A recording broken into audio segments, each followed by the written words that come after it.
Hello friends, कैसे हैं आप सब। आई होप कि आप सब अच्छे होंगे। चलिए शुरू करते हैं आज की स्टोरी। माही और नीरज की शादी हुए 2 महीना बीता था। माही अपने ससुराल में बहुत खुश थी। नीरज अपने माता पिता का इकलौता बेटा था और उनका अपना कारोबार था जिसे दोनों बाप बेटे मिलकर अच्छे से संभालते थे। आज शादी के 2 महीने बाद माही का जन्मदिन था और माही के माता पिता भाई बहन सब माही के ससुराल खाने पर आने वाले थे।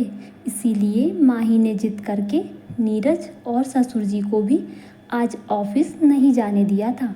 खैर, सब लोग आ चुके थे और खाना पीना चल रहा था कि अचानक किसी का फ़ोन आया कि ऑफिस में आग लग गई है। सुनकर सब लोग परेशान हो गए।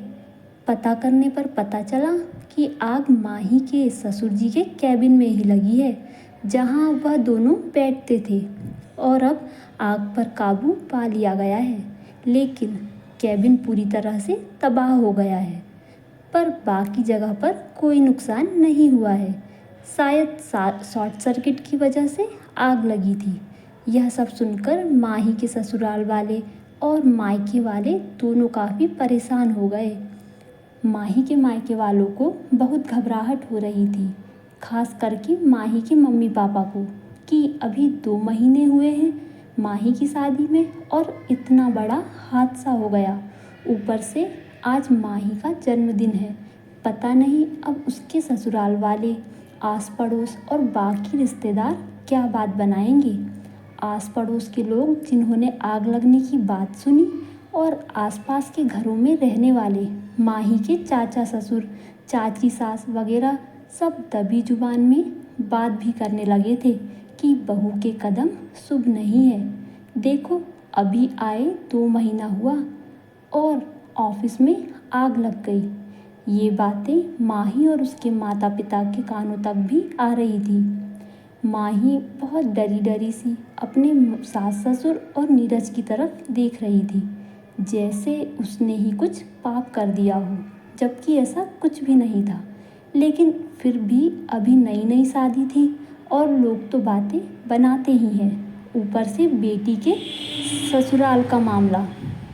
माही के माता पिता को समझ में नहीं आ रहा था कि वह लोग क्या बोले कि तभी माही की सासू माँ आगे बढ़कर बोली, अरे तो क्या हुआ, यह तो सोचो कि हमारी बहू कितनी भाग्यवान है कि आज उसका जन्मदिन था और उसने जिद करके ससुर जी और नीरज को दुकान नहीं जाने दिया। यह मेरी बहू के ही भाग्य हैं कि आज मेरे पति और बेटे दोनों की जान बच गई। मेरा और मेरी बहू दोनों का सुहाग उजड़ने से बच गया। जरा सोचो, आग उसी कैबिन में लगी है जहां नीरज और उसके पापा बैठते हैं। अगर आज माही का जन्मदिन नहीं होता और वो जिद करके अपने ससुर जी और नीरज को घर पर नहीं रोकती तो ये दोनों बाप बेटे तो कैबिन में ही होते और फिर क्या होता। यह तो हमारी गृह लक्ष्मी के भाग्य ही हैं कि इसके घर में पैर रखने की वजह से इतना बड़ा हादसा होने से टल गया और हम दोनों का सुहाग आज सुरक्षित है। मेरी बहू के कदम तो बहुत ही शुभ हैं। साथ ही ऑफिस में कोई नुकसान भी नहीं हुआ, बल्कि हमारा जो व्यक्तिगत नुकसान होने वाला था वह हमारी बहू के भाग्य से बच गया। बहुत नसीबों वाली है हमारी बहू। सासू माँ के मुँह से ये बातें सुनकर माही और उसके माँ बाप को यकीन नहीं हुआ कि माही की सासू माँ इतने सुलझे विचारों वाली है।